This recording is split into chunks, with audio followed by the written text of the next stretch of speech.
My dad was like, let's start a wood program because kids might be interested in that instead of just going home and doing whatever. It was going to be a one-day demonstration. I was just kind of passionate about teaching kids where lumber comes from. I actually heard an announcement at Central Middle School that was like, come on down to the shop after school or whatever for this woodworking thing. When I got there, it was much more than that. I found passion behind it and I was like, this is awesome. I want to see what else I can build. If I can build this coffee table, what else can I build in this world? And we formed Sawing for Schools and it's exploded from there. We back onto a stretch of an old abandoned rail line. It's not lit up, there's no occupancy there, and it's a straight corridor with basically nothing on it. So it's very easy to travel. It's treed kind of on a lot of the sides, so it's very easy to hide in. This main transportation corridor that we're on right now, Riverside Drive, here's the backside of the old rail line. People going 70 kilometers an hour here, you're gonna miss anybody doing crime there. They can get in between some of the businesses, do their thing, and then visit the adjoining industrial park. We just want to clean that up, but we don't want to just get rid of the criminal. We want to work with them to be like, hey, we can make a space for you, just please don't disturb us. CN still owns it. The land is currently on the market, but we've been working away at it, and I think we have a good enough concept drawing of what we want to do. It may not be the final product that gets built, but hopefully gets us a starting point to move forward with the acquisition of the land. We're using this initial CCAN and the Sweat Lodge project to lay out our proposed neighborhood as the first bite of many more to come.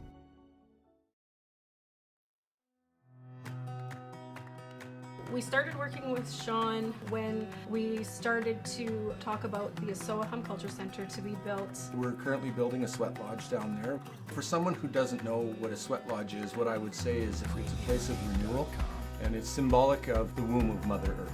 We had an idea of what we wanted to do, but we didn't know how to do it. He'd been telling us all about his ideas for his urban farm and how to make that area just beautiful and a great community. And so we're like, okay, Sean, this is our idea. And just went from there.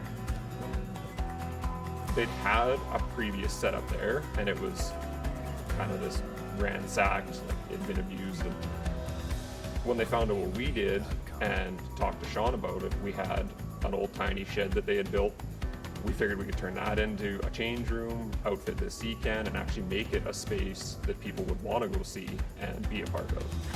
We're working with, obviously, Red Deer Native Friendship Society. We have Urban Aboriginal Voices, Métis Local 492, as well as support from Métis Nation Alberta, and Treaty 6, and of course Ecotree and Ecotree Generations.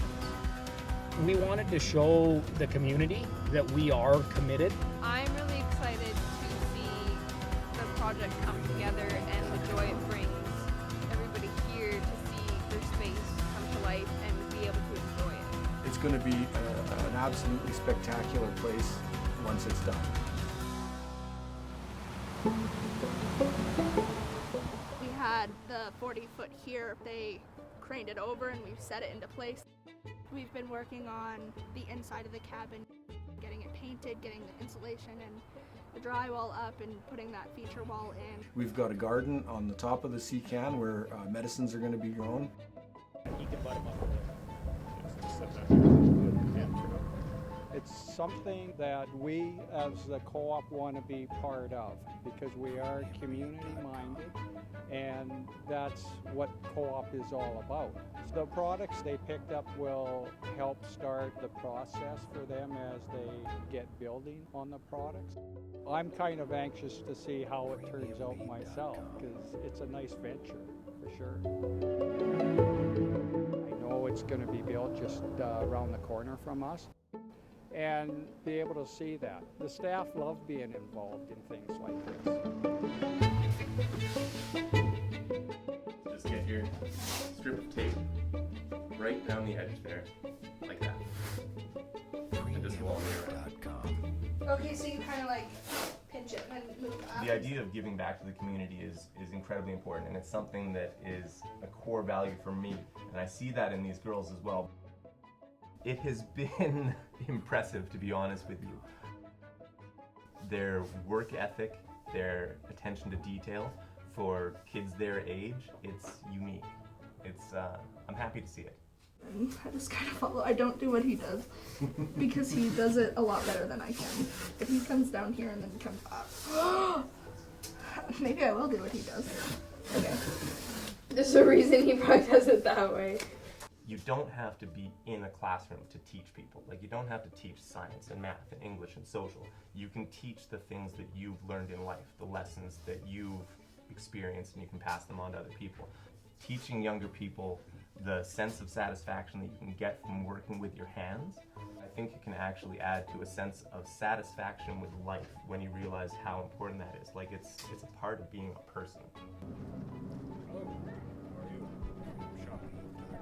I feel it's really important for young people to understand different trades, learn them from the ground up. Being here and doing the job, they can get a feel for it themselves. And that's our level right there, so we're good. We can wipe off that excess oil and we can put it back. We need good people in trades. They got to start young to learn properly. If people can make their own choices and see them from the start, they can get the right people involved, and trades need to progress just like everything else. You start with something that's kind of ugly to the eyes. You start and you sandblast it off. You go through the paint and primer process, and when you're done, you've got a new piece of equipment again. There's a lot of pride in this kind of work. Half of this job is pride. You see something from start to finish, and when you're done, you can physically feel it, physically see it, and you'll see and get that sense of accomplishment when you're done. We're putting in the scoop piles and making sure that everything is level so that it's straight up and down. We're gonna saw off the top so that it's level with the ground. We're gonna cap it, and then the cabin's gonna go on this little corner here. There just isn't a ton of experience or opportunities out there for kids to learn. So mentorship for me is super important. Just exposing our kids to that kind of opportunity is a great way for them to learn and experience different things. Already you can see that Nikki's doing a fantastic job.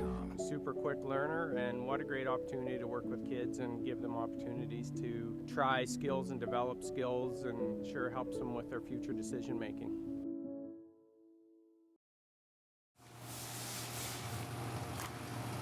People forget about telling their children what they actually should be looking for, where what they have on their plates is coming from. We have invited children to the meat plant, and kids are so excited to see that there's actually a process behind everything, right? The vegetable is grown in a field and the animals are raised, but the animals also have to go to a slaughterhouse in order to be processed. Having a child helping in the process gives them pride and gives them joy. That's how memories are made. Doing this mentorship program actually helps those children to get a broader spectrum and see more about this. That is what makes it absolutely different. We've put amazing opportunities for them to do things that are healthy, that, you know, challenge them. They fundraise to take themselves down to Vegas, getting involved with the Calgary Flames. Some of the girls got to go to the New Year's Eve game against San Jose. They've been to Ellen DeGeneres show. We've just supported really, really big initiatives for them to try. We've given them a stage that they can really, truly show who they are and what they are capable of. A lot of kids struggle with confidence these days. Some of the girls can be really shy at sometimes, and getting to spend all this time with them, it's kind of brought them out of their shell. And getting to know them better has been like a great experience, especially seeing their confidence evolve with the tools that they're using. It's just kind of empowering. I was really shy, so Sean would like offer me a cookie or a ride home, and I'd be like, no thank you, no thank you. Jenna has been with us since day one, and I would say she's had some pretty tough times just like me as a kid, and she's shared and opened up. Now our relationship has grown into more of a father-daughter relationship, and he's helped me through a lot of my tough times. Now I know that I have him to lean on when I need it. It's about building that foundation and that relationship with them that they trust. That's kind of how he is as a person, is that he'll take you in if you need it. We found out very early that this program wasn't about woodworking, it wasn't about the trades, it was about building a relationship. They put in the work, but but they also get the sleepovers. They get the days to the racetrack. How was that, kiddo? I love that! Jasden knows that her household and her dad and this program that she has built with Jenna is for every kid that might need to find their way. There's just awesome and amazing things to do for kids. We fell in love with the story and the idea, and then from there it transformed into meeting the ladies and being a part of the journey. We were fully on board with the fact that we are being like in a mentorship role. They're going to show us what it's like to build a live edge table, and I'm going to show them what it's like to open a bank account, set up bank accounts, look at a business plan. It's cool to see them hold chainsaws, run massive pieces of wood through bandsaws. I get the goosebump feeling too when I come into the shop and they said, "Oh Ryan, look what we did. You mentioned a minimal viable product," which it's something that I just mentioned to them, and when they can speak that back to you and they're talking to your language, it's just like, wow, they're learning something. My time here is, it's working. This is not just for fun. It's working with what we had already, and the shipping container was so beaten and broken. But once it's done, you look and you go, I overcame that.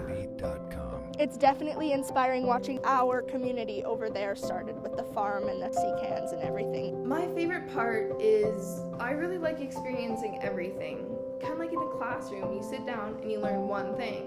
But with this, it's really helpful to try 17,000 things in one day. I think it's really important to get everybody to try things before they decide what they want to do.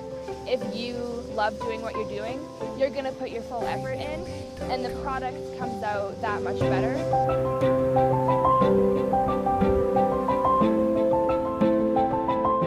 We started this in August of last year doing the waterproofing. Now we're here back doing the railing, and it will be one of the last things to do on this project.